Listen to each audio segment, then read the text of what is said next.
Ja, guten Tag. Ich habe eine Testaufstellung und da können Sie hören, was Sie mit einem Lösekompressor machen können, aber auch mit 6 bis 8 Bar.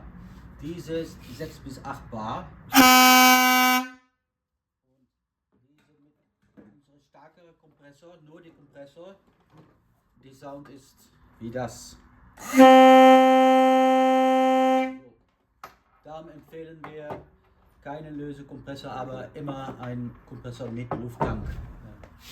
So, das ist